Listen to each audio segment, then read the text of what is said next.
ये important question है, इसको ध्यान रखिएगा। आपको याद करना है और ऑप्शन टिक कर देना है। लेकिन यहां एक इंपॉर्टेंट बात है कि यहां पर के आ जाता है। कई बार यह पूछा गया है सीबीएसई 12th बायोलॉजी में कि इंडियन बॉटेनिकल गार्डन कहां है।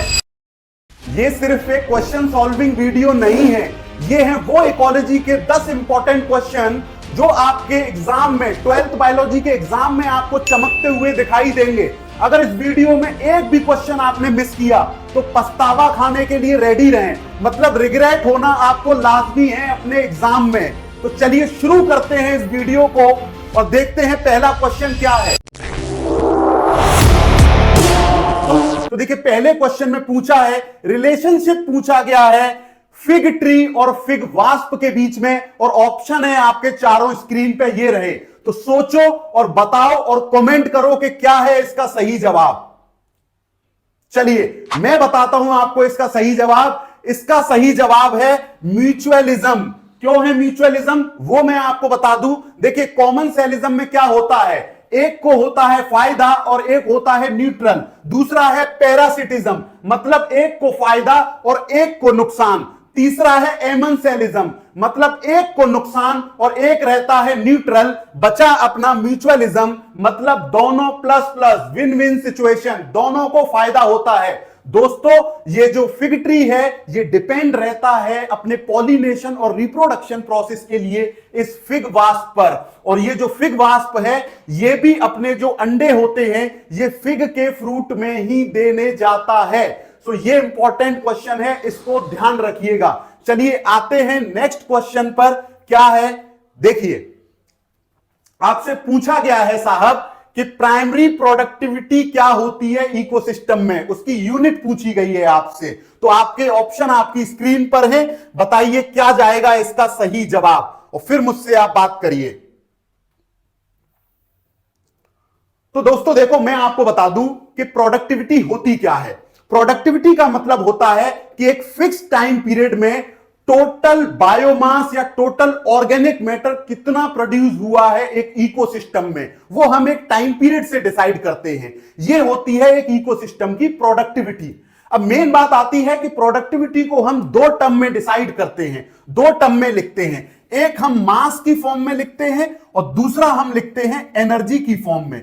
कौन सी फॉर्म में? एनर्जी, मतलब कैलोरी की फॉर्म में, ग्राम की फॉर्म में या फिर कैलोरीज की फॉर्म में। अब आप मुझे बात बताइए, इसमें आपको 4 ऑप्शन दे रखे हैं, तो मैं आपको सही बता दूं ऑप्शन बी और ऑप्शन डी तो बिल्कुल गलत हैं। आप ध्यान से देखिए, यहां पर टाइम पीरियड ही नहीं दे रखा है और हम तो प्रोडक्टिविटी को टाइम पीरियड के हिसाब से जज करते हैं। देखिए यहां टाइम दे नहीं रखा है और यहां टाइम दे नहीं रखा है। अब कुछ बच्चे बोलेंगे कि सर ईयर लिखा तो है। बच्चों अगर ये ईयर डिनोमिनेटर में होता तब टाइम को हम इंक्लूड करते। तो इसके दोनों जो सही जवाब है वो कौन से हैं? ए और सी इसका सही जवाब है दोनों, क्योंकि यहां भी टाइम पीरियड दे रखा है और यहां भी जो है टाइम पीरियड दे रखा है। अब देखिए तीसरा वाला क्वेश्चन जो 1 मार्क का एमसीक्यू हर बार आता ही आता है, देखिए क्या है वो। वीडियो को स्किप मत करिए, एक एक क्वेश्चन मैं वो निकाल कर लाया हूं जो आपको एग्जाम में दिखेगा ही दिखेगा। चलिए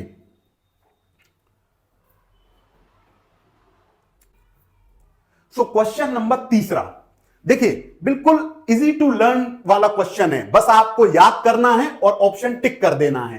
पूछा गया है कि IUCN रेड डेटा लिस्ट 2004 वाली जो है उसमें बताया गया है कि लास्ट 500 ईयर में, 500 साल में करीब 784 स्पीसीज जो है एक्सटिंक्ट हो चुकी है, इस दुनिया से जा चुकी हैं।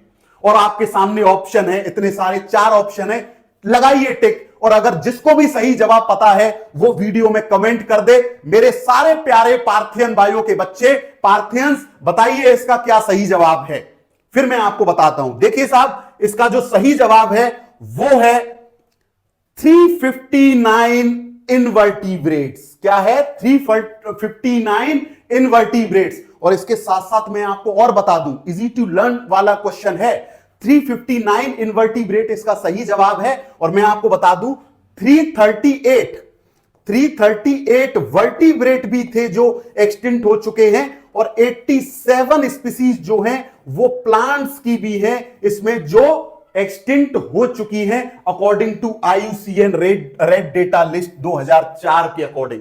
87 प्लांट की स्पीसीज, 338 वर्टिब्रेट की स्पीसीज और 359 जो इसका सही जवाब है, इतने इनवर्टिब्रेट दुनिया से एक्सटिंक्ट हो चुके हैं।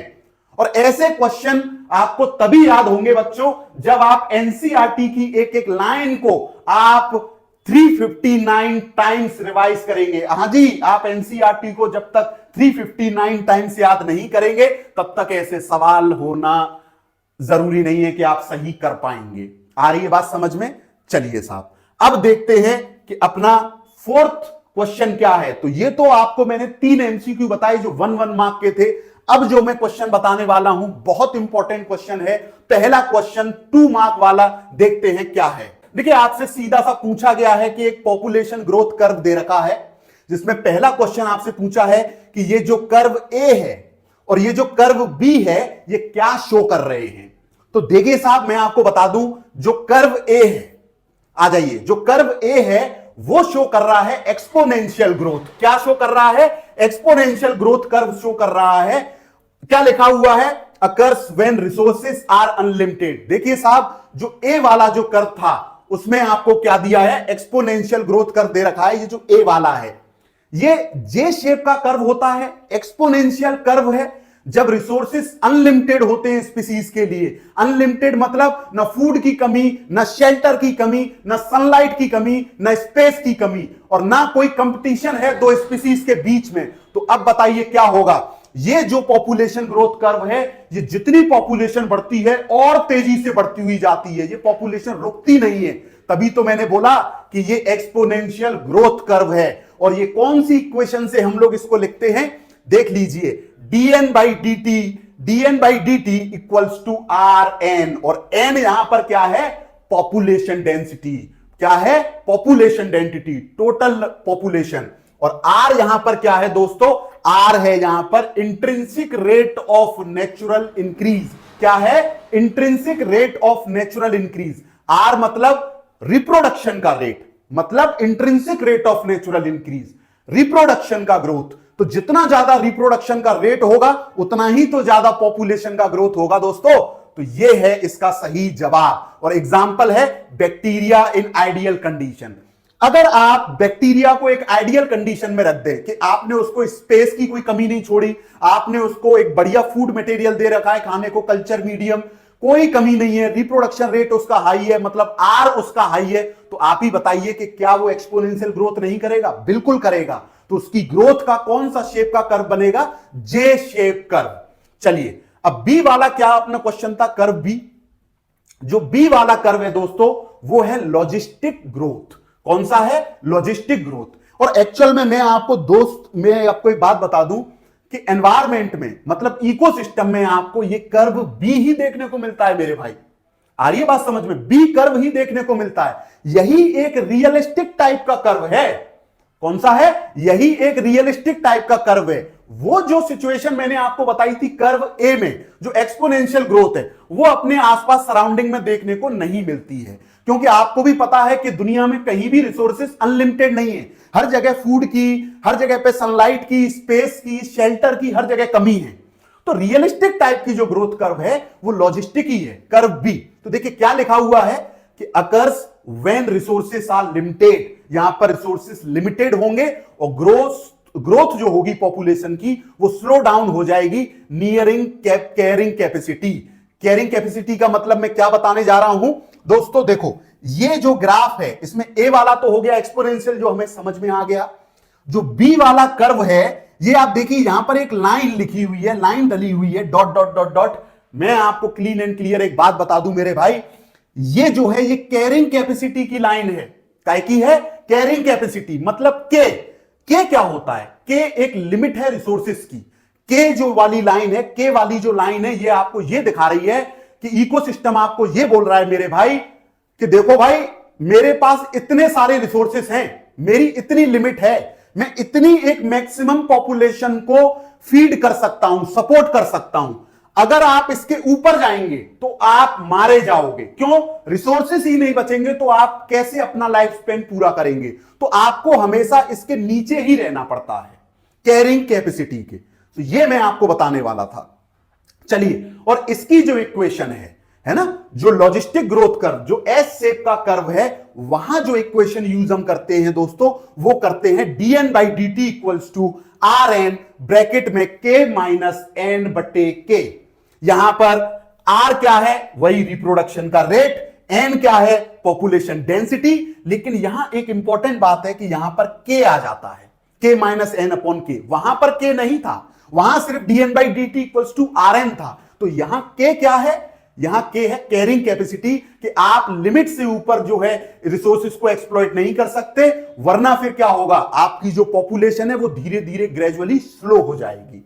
चलिए, इसका जो एग्जांपल है वो है डियर पॉपुलेशन इन फॉरेस्ट। आप भी जानते हैं कि एक जंगल में जो हिरन होते हैं, उनको खाने के लिए, उनको मारने के लिए, किल करने के लिए बहुत सारे जो बड़े बिग प्रीडेटर होते हैं, जैसे लायन है, टाइगर है, वो उसकी पॉपुलेशन को मेंटेन करने का काम करते हैं। लेकिन आपने एक चीज देखी होगी, शेर या चीता अगर भूखा होता है तो उसके बगल में आके भी अगर हिरन बैठ जाएगा तो वो कभी भी उसको मारेगा नहीं। जब वो भूखा होगा तभी वो जो है उसका प्रीडेशन करेगा, बेफालतू में नहीं करेगा, क्योंकि उसको पता है कि आज अगर मैंने रिसोर्सेज को एक्सप्लॉइट किया तो कल मेरे पास खाने के लिए कुछ बचेगा ही नहीं। तो इसलिए ये जरूरी है एग्जाम्पल। चलिए, अब फिर आपसे जो है एक क्वेश्चन पूछा गया है कि बताइए साहब कैरिंग कैपेसिटी क्या होती है। तो देखो साहब, कैरिंग कैपेसिटी मतलब के, जो मैं आपको समझा चुका हूं कि maximum population and environment can support determined by resources like food, space, water. Carrying capacity एक लिमिट है रिसोर्सेस की, आप उससे ऊपर उनको यूज नहीं कर सकते हो। जैसे फूड है, स्पेस है, वाटर है। एग्जाम्पल जैसे फिश पॉपुलेशन इन पॉन्ड, एक तालाब में जिस तरीके से मछलियों की पॉपुलेशन होती है, अगर मान के चलिए कि अगर पॉपुलेशन, अगर मछलियों की एक तालाब में एक लिमिट से ज्यादा हो गई, तो आप बताइए क्या होगा, ऑक्सीजन की डेफिशिएंसी हो जाएगी, रिसोर्सेज की कमी हो जाएगी, स्पेस की कमी हो जाएगी, रिप्रोडक्शन हाई हो जाएगा, तो पॉपुलेशन बहुत ज्यादा बढ़ जाएगी। पॉपुलेशन बहुत ज्यादा बढ़ जाएगी तो क्या होगा, जो फिशेस होंगी वो क्या करेंगी, फीकल मैटर भी वही निकालेंगी वाटर में, तो इंफेक्शंस फैलेंगे, गंदगी फैलेगी, तो एकदम से पॉपुलेशन नीचे भी आएगी। तो ये आपको याद रखना है। चलिए, अब मैं आपको बता दूं इसके बाद जो क्वेश्चन आने वाला है वो इतना इंपॉर्टेंट है, और देखिए क्या है। और हर साल कुछ ना कुछ, ये जो वीडियो है इसमें जितने भी क्वेश्चन है मेरे भाई पार्थियंस, मैं आपको बता दूं कुछ ना कुछ आपके एग्जाम में इस वीडियो से जरूर दिखेगा, जरूर दिखेगा, जरूर दिखेगा। चलिए नेक्स्ट क्वेश्चन क्या है देखते हैं। तो चलिए आइए देखिए क्वेश्चन नंबर 5, जो 2 मार्क का आता है, और ये एक प्रीवियस ईयर क्वेश्चन है, ये कई बार जो है आया हुआ है आपके बोर्ड एग्जाम में, 12th में। तो क्वेश्चन है कि प्राइमरी और सेकेंडरी सक्सेशन को बताइए विद एग्जांपल। तो देखो मेरे भाई, सबसे पहले तो जो आप गलती करते हो, आपसे पूछा गया है प्राइमरी और सेकेंडरी सक्सेशन, तो आप एग्जाम में कॉपी में इकोलॉजिकल सक्सेशन के बारे में सबसे पहले बताइए, क्योंकि इकोलॉजिकल सक्सेशन आप अगर समझ गए तो समझ लो क्वेश्चन हो गया। आइए देखते हैं कैसे। देखिए, इकोलॉजिकल सक्सेशन मतलब होता है gradual development of an ecosystem in any area. किसी भी एक एरिया में, किसी भी एक खाली जगह पर जब इकोसिस्टम डेवलप हो रहा होता है, वो भी ग्रेजुअली, स्लोली डेवलपमेंट एक इकोसिस्टम का, तो वो होता है इकोलॉजिकल सक्सेशन। और इकोलॉजिकल सक्सेशन जो है वो 2 टाइप का होता है, एक है प्राइमरी और एक है सेकेंडरी सक्सेशन। तो आइए समझते हैं आगे वाली स्लाइड पर। और देखिए, जो हर कोई बच्चा गलती करता है वो मैं नहीं चाहता कि आप गलती करो। आपको क्या लिखना है इस क्वेश्चन में वो देखिए। अब आप, primary succession starts in a Bahrain area, मतलब नो प्रीवियस लाइफ, बिल्कुल जीरो से शुरुआत होने वाला, बिल्कुल जीरो से शुरुआत होगी, बिल्कुल बंजर जमीन पर, ना वहां कोई पहले से कोई लाइफ है, ना वहां पर कोई सॉइल है तो क्या बस वोल्केनिक इरप्शन, लावा है, या फिर रॉक्स हैं, या फिर कोई ग्लेशियर है, ना वहां कोई लाइफ है। तो आप बताइए कि वहां पर क्या होगा, कोई लाइफ नहीं है, कोई मिट्टी नहीं है, कुछ भी नहीं है, सिर्फ रॉक्स है, लावा है, तो क्या होगा, यहां पर इकोसिस्टम को डेवलप होने में हजारों साल लग सकते हैं। क्यों, पहले तो उसको मिट्टी को ही जनरेट करना पड़ेगा, तो उसमें ही हजारों साल लग जाते हैं। तो ये एक ऐसा इकोलॉजिकल सक्सेशन है जो बिल्कुल बंजर जमीन पर होता है, जीरो से इसकी शुरुआत होती है, so it takes thousands of year to develop an ecosystem. और एक और इंपॉर्टेंट बात मैं आपको बता दूं जो आपके एग्जाम में पूछी ही जाएगी, वो है कि इसकी पायोनियर स्पीसीज क्या होंगी। पायोनियर स्पीसीज मतलब जब इकोलॉजिकल सक्सेशन हो रहा होगा प्राइमरी वाला, तो वहां सबसे पहले कौन सी स्पीसीज आती है, तो वो आती हैं लाइकेंस और मॉसेस। आगे बात समझ में। अब देखिए नेक्स्ट स्लाइड जो सबसे इंपॉर्टेंट है, सेकेंडरी सक्सेशन। सेकेंडरी सक्सेशन मतलब occurs where an ecosystem existed before. ये इकोसिस्टम का डेवलपमेंट उस जगह पर होता है जहां पहले से कोई लाइफ मौजूद थी, लेकिन due to the human activity, किसी ह्यूमन ने मान के चलिए, या फिर किसी कोई आपदा आ गई, है ना। ये केजरीवाल वाली आपदा नहीं है, मैं आपको बता दूं, ये केजरीवाल वाली आपदा नहीं है, उसको तो दिल्ली ने निकाल फेंका। ये जो आपदा है ये नेचुरल डिजास्टर है। क्या है? Natural disaster. कहीं नेचुरल डिजास्टर आया, बाढ़ आ गई या आग लग गई, या फिर कोई फार्म लैंड है वो खाली पड़ा है, या फिर कोई जंगल को काट दिया गया, तो वहां पर जो इकोसिस्टम डेवलप होता है वो होता है सेकेंडरी वाला, सेकेंडरी सक्सेशन कहते हैं। ठीक है, तो ये आसानी से हो जाता है, इसमें टाइम कम लगता है। क्यों? क्योंकि वहां पर soil is already present, soil वहां पर पहले से मौजूद है। एग्जाम्पल क्या है? फॉरेस्ट फायर जो मैंने आपको बताया, ये अबंडेंट फार्मलैंड, कोई फार्मलैंड खाली पड़ा हुआ है, तो वहां ये सक्सेशन होता है, और ये कुछ ही डिकेड्स में, कुछ ही दशकों में ये जो है कंप्लीट हो जाता है। प्राइमरी में टाइम लगता है, हजारों साल लग सकते हैं। अब आ जाओ मेरे पार्थियंस, आ जाओ मेरे टॉपर गैंग। देखिए क्वेश्चन क्या है, पूछा गया है कि डेट्राइटिवोर्स और डीकंपोजर में फर्क बता दीजिए भाई साहब। तो देखो फर्क कुछ भी नहीं है, दोनों ही कचरा साफ करने का काम करते हैं, गार्बेज साफ करने का, साफ सफाई करने का काम कौन करता है? डेट्राइटिवोर और डीकंपोजर दोनों ही साफ सफाई का काम करते हैं, कचरा साफ करने का काम करते हैं। तो आइए देखते हैं क्या लिखा हुआ है स्लाइड्स में। मैंने स्लाइड बहुत अच्छी बनाई है मेरे भाई, बहुत मेहनत लगी है इनमें। मैं टेलीग्राम पे इसका लिंक दे दूंगा, तो आप जो है वहां से इसको डाउनलोड कर सकते हैं, और लास्ट टाइम पे अगर आप इस पीपीटी को पढ़ के जाएंगे तो आपको मजा आ जाएगा। तो चलिए, डेट्राइटिवोर्स क्या होते हैं? देखिए, feed on dead organic matter, detritus. ये वो ऑर्गेनिज्म होते हैं दोस्तों डेट्राइटिवोर्स, जो डेड ऑर्गेनिक मटेरियल को कंप्लीटली डिकंपोज नहीं करते हैं। बस क्या करते हैं, जैसे कोई कॉम्प्लेक्स फूड मटेरियल है, कोई भी फूड मटेरियल मतलब डेड ऑर्गेनिक मैटर है डेट्राइटस, उसको छोटे छोटे पीसेस में ब्रेक डाउन करने का काम करते हैं, लेकिन कंप्लीटली डिसॉल्व नहीं करते। ठीक है, कंप्लीटली डिसॉल्व नहीं करते हैं। जैसे breaks into smaller particle but do not chemically decompose it. ये केमिकल का इस्तेमाल करके उसको कंप्लीट डिकंपोज या डिसॉल्व नहीं करते हैं, ये बस उसको छोटे छोटे पीसेस में डिवाइड कर देते हैं। ठीक है, एग्जाम्पल है अर्थवॉर्म है। जैसे अर्थवॉर्म क्या करता है, मिट्टी में घूम घूम के क्या करता है, डेड लीव्स को खाता है ना, डेड प्लांट लीव्स को खाता है, उसको छोटे छोटे पार्ट में डिवाइड कर देता है, और वो हमारी मिट्टी में रहती है। चलिए, मिलपीट्स है, वुडलाइस है, डंग वीटल्स हैं, तो ये एग्जाम्पल आपको याद करने हैं। चलिए अब पढ़ते हैं डीकंपोजर्स। डीकंपोजर्स क्या होते हैं बच्चों, मेरे भाई, मेरे टॉपर गैंग, मेरे पार्थियंस? डीकंपोजर वो छोटे छोटे माइक्रो ऑर्गेनिजम्स होते हैं, वो छोटे छोटे माइक्रो ऑर्गेनिजम्स होते हैं जो डेड ऑर्गेनिक मटेरियल को, कोई भी प्लांट है या कोई भी एनिमल है, उसको इतना ब्रेक डाउन करते हैं कि उसको कंप्लीटली डिकंपोज कर देते हैं या कंप्लीटली डिसॉल्व कर देते हैं, और डिसॉल्व करने के बाद उसको क्या करते हैं, सॉइल में मिला देते हैं। क्या करते हैं, सॉइल में मिला देते हैं, और सॉइल से फिर दोबारा वो न्यूट्रिएंट मिनरल्स जो होते हैं वो कहां चले जाते हैं, प्लांट में वापस चले जाते हैं। सो क्या लिखा हुआ है, break down organic matter using enzymes. ये लोग एंजाइम निकालते हैं पहले, फिर उसको ब्रेक करते हैं and convert it into simpler nutrient for plant. मिट्टी में मिला देते हैं, डिसॉल्व कर देते हैं उस ऑर्गेनिक डेड ऑर्गेनिक मैटर को। एग्जाम्पल लिखा हुआ है फंजाई और बैक्टीरिया। बैक्टीरिया वगैरह यही तो काम करते हैं, केमिकल्स निकाल के उस और जो डेड मैटर होगा उसको खत्म कर देंगे, डिसॉल्व कर देंगे, और उसको मिट्टी में मिला देंगे, और फिर वो प्लांट में चला जाता है।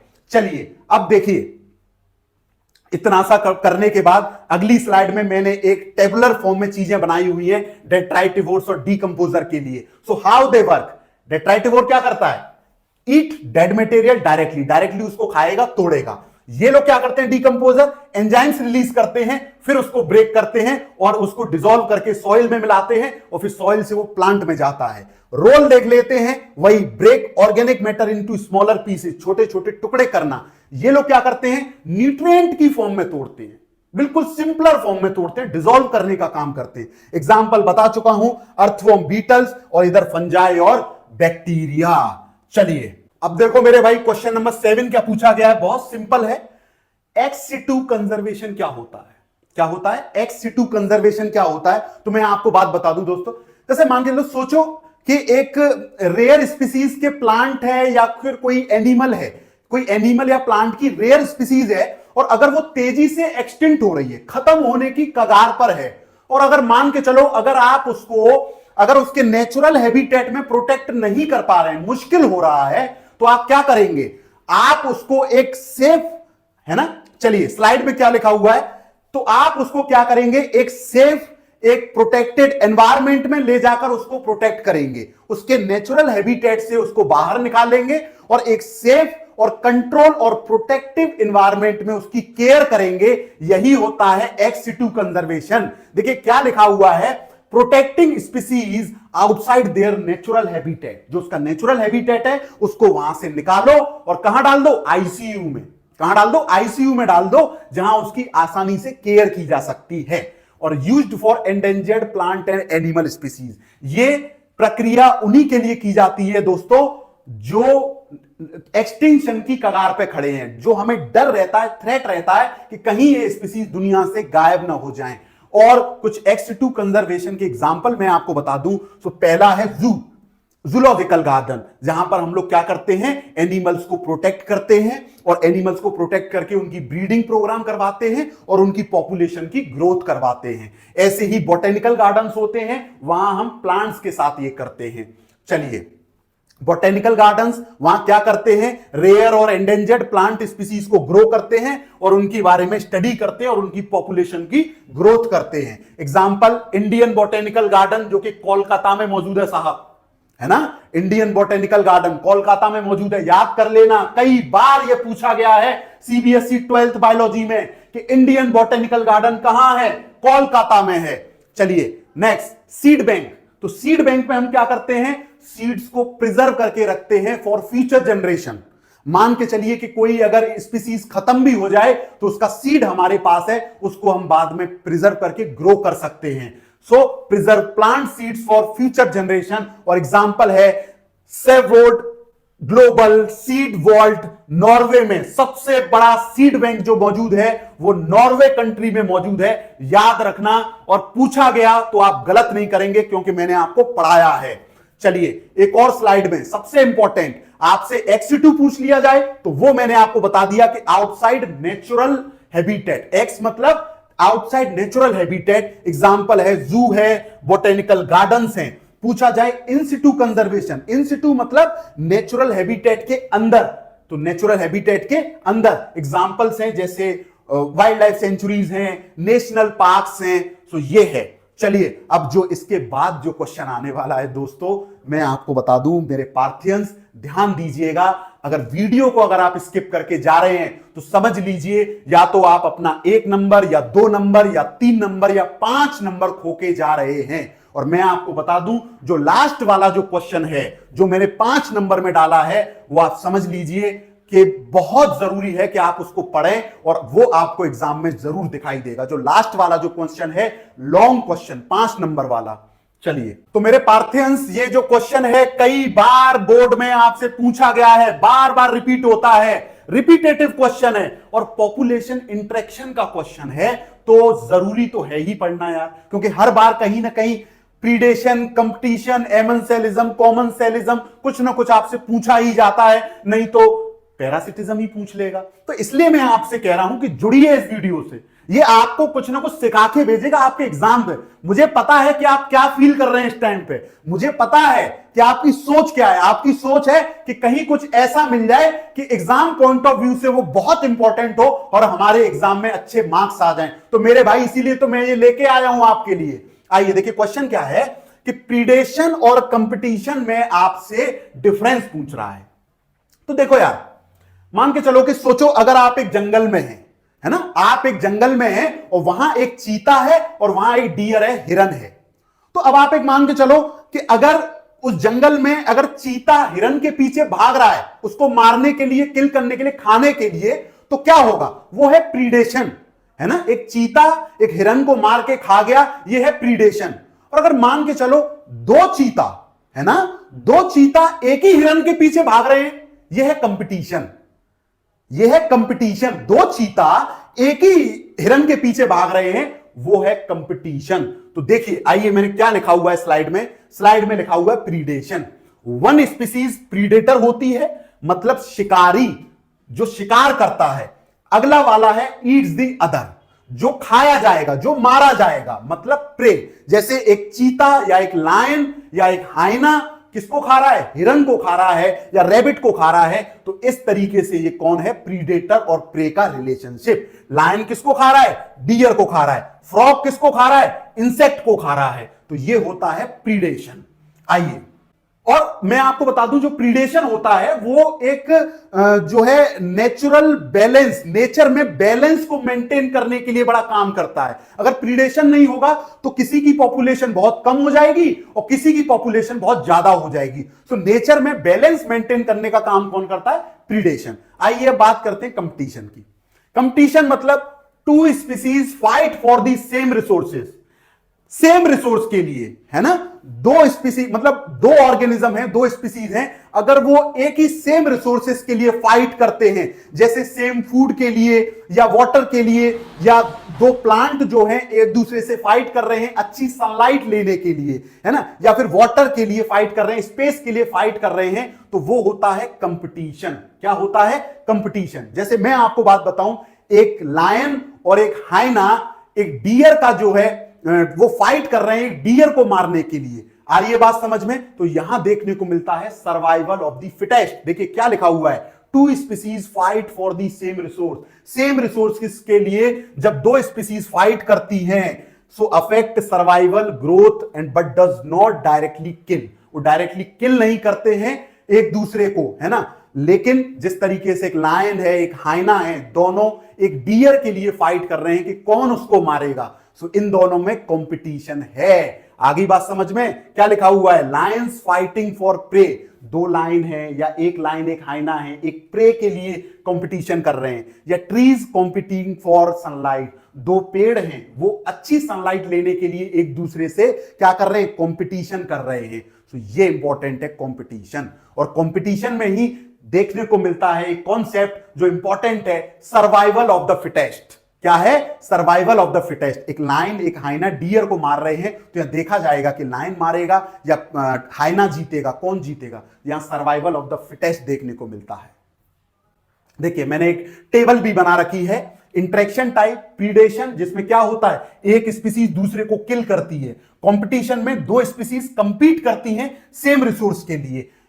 इफेक्ट ऑन स्पीसीज, प्रीडेटर को बेनिफिट होता है, प्रे को हार्म होता है। यहां दोनों स्पीसीज को हार्म होता है यार। एक ही प्रे के लिए दो ऑर्गेनिज्म, दो स्पीसीज अगर लड़ रहे हैं तो वहां दोनों में खून खराबा होना तय है, तो दोनों को माइनस माइनस मिल जाता है। एग्जाम्पल, लायन खा रहा है डियर को, इधर two lions fighting for food. या फिर यहां यह भी बोल सकते हैं कि एक लायन है एक हाइना है, दोनों एक प्रे के लिए फूड के लिए भाग रहे हैं, तो उनमें कंपटीशन हो सकता है, लड़ाई हो सकती है और दोनों को नुकसान भी हो सकता है। तो यह भी एक इंपॉर्टेंट क्वेश्चन था। चलिए तो भाई पार्थियंस, देखिए क्वेश्चन नंबर 9 जो 3 मार्क्स का है और कई बार पूछा गया है। इसमें से नीट में भी क्वेश्चन आता है और बोर्ड में तो ये पूछा ही जाता है। ध्यान से सुनिए, बहुत सिंपल तरीके से बताऊंगा। पूछा गया है कि बायोडायवर्सिटी हॉटस्पॉट क्या होते हैं। तो मैं आपको बता दूं मेरे भाई, बायोडायवर्सिटी हॉटस्पॉट क्या होते हैं।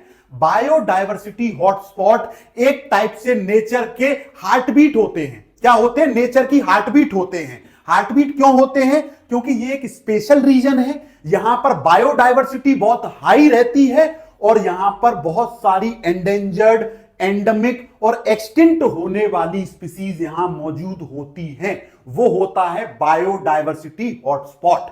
चलिए, और आपसे पूछा गया है कि mention any 2 criteria used to designate an area as a biodiversity hotspot. मतलब आप किसी को बायोडायवर्सिटी हॉटस्पॉट बनाएंगे तो उसका क्राइटेरिया क्या होता है। चलिए देखते हैं।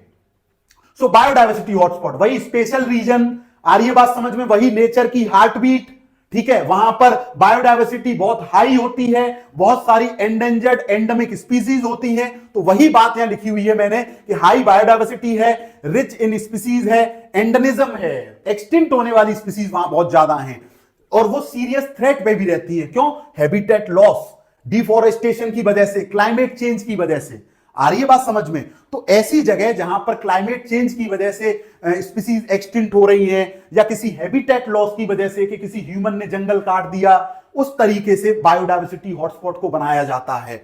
चलिए एग्जांपल क्या है बायोडायवर्सिटी हॉटस्पॉट के?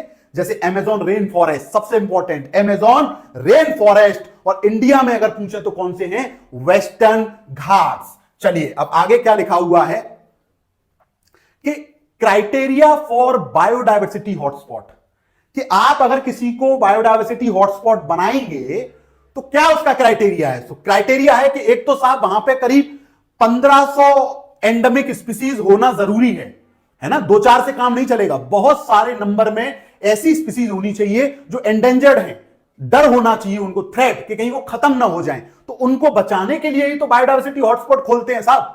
और एटलीस्ट 70% जो उसका एरिया हो वो हैबिटेट लॉस्ट हो गया हो, मतलब अगर 100% जंगल था तो इंसानों ने या आग की वजह से या फ्लड की वजह से या क्लाइमेट चेंज की वजह से वहां का करीब 70% हैबिटेट लॉस हो चुका है, तो उसको जाके हम क्या बनाएंगे? हम बनाएंगे बायोडायवर्सिटी हॉटस्पॉट। और एग्जांपल सबसे इंपॉर्टेंट है इसके, इंडिया में देखो, इंडिया बायोडायवर्सिटी हॉटस्पॉट 4 हैं, एक है हिमालयाज, दूसरा है Indo Burma, third one Western Ghats, और फोर्थ वन इज सुंदरलैंड। चारों को याद कर लें साहब, एक तो हिमालय हो गया, एक इंडो बुर्मा हो गया, एक वेस्टर्न घाट हो गया, और एक सुंदरलैंड हो गए। चलिए और क्वेश्चन हो गया ये रहा, ठीक है। और एक और चीज मैं आपको बता दूं कि इंडिया में टोटल जो है करीब 4 बायोडायवर्सिटी हॉटस्पॉट है। इंडिया में 4 बायोडायवर्सिटी हॉटस्पॉट हैं, और पूरे वर्ल्ड में 36 बायोडायवर्सिटी हॉटस्पॉट हैं। कितने हैं? 36। चलिए तो भाई अब आएगा वो क्वेश्चन जो 5 मार्क्स का क्वेश्चन है, और ध्यान से देखिएगा, वीडियो पूरी होने वाली है इसके बाद, और देखिएगा इंपॉर्टेंट क्वेश्चन है। क्वेश्चन नंबर 10 पूछा गया है कि what is an ecological pyramid. Ecological pyramid क्या होते हैं? तो ध्यान से सुनिएगा दोस्तों। सोचो तुम एक जंगल में हो, ठीक है, वहां आपको लाइफ ही लाइफ दिख रही है, जिंदगी ही जिंदगी। पहले आपको घास दिख रही है, घास को खाने वाले आपको हर्बीवोर्स दिख रहे हैं, हिरन वगैरह, रैबिट वगैरह, और उनको खाने के लिए आपको बहुत सारे बिग प्रीडेटर दिख रहे हैं, बड़े प्रीडेटर दिख रहे हैं जो हर्बीवोर को खाते हैं, और हर्बीवोर घास को खाते हैं। लेकिन क्या आपने कभी सोचा है कि भाई ये क्या जो सिस्टम चल रहा है नेचर में, किसी इकोसिस्टम में, क्या ये रैंडम चल रहा है? मेरे भाई बिल्कुल नहीं, ये रैंडम नहीं चलता है, ये नेचर इसको बैलेंस करके रखती है, इसको मेंटेन करके रखती है। आ रही है बात समझ में? और इसी बैलेंस को पढ़ने के लिए हमें समझना होता है इकोलॉजिकल पिरामिड। एक बात मैं आपको बता दूं, इकोलॉजिकल पिरामिड एक टाइप का एक इनविजिबल स्ट्रक्चर है जो हमें आंखों से नहीं दिखता। आ रही है बात समझ में? इकोलॉजिकल पिरामिड एक इनविजिबल आर्किटेक्चर है जो हमें आंखों से नहीं दिखता। चलिए तो आगे बात समझ में आपको? देखिए पहली स्लाइड में डेफिनेशन ऑफ इकोलॉजिकल पिरामिड, वही जो मैंने अभी आपको बताया, क्या graphical representation of trophic level in an ecosystem.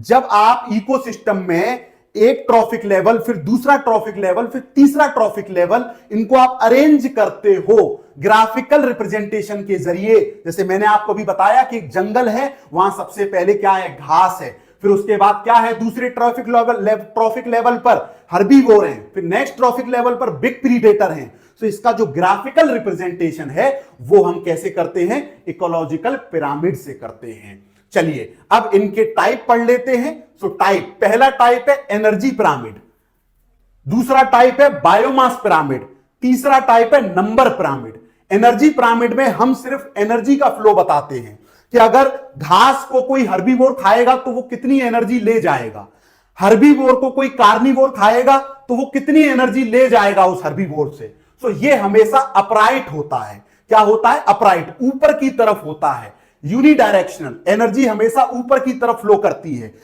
घास को किसी हिरन ने खाया तो वो एनर्जी ऊपर की तरफ ले गया, हिरन को किसी शेर ने या चीता ने खाया तो वो एनर्जी ऊपर की तरफ ले गया। सो एनर्जी का जो फ्लो होता है पिरामिड वो ऑलवेज अपराइट होता है। और मैं आपको एक और फॉर्मूला बता दूं दोस्तों कि हमेशा 10% एनर्जी, कितनी 10% एनर्जी ही नेक्स्ट ट्रॉफिक लेवल में फ्लो होती है, बाकी 90% एनर्जी जो होती है वो तो हीट लॉस में ही चली जाती है। एग्जांपल है ग्रासलैंड इकोसिस्टम।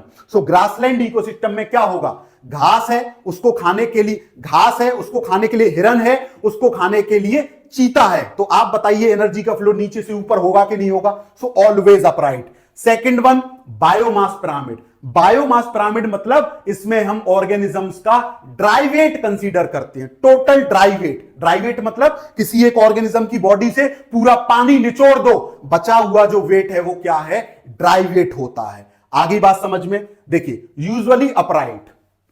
यूजुअली अपराइट होता है, मतलब टेरेस्ट्रियल हैबिटेट में जमीन पर ये अपराइट होता है, लेकिन इन्वर्टेड होता है एक्वेटिक इकोसिस्टम में। मतलब जब पानी का इकोसिस्टम होता है तो वहां ये इन्वर्टेड मतलब उल्टा हो जाएगा।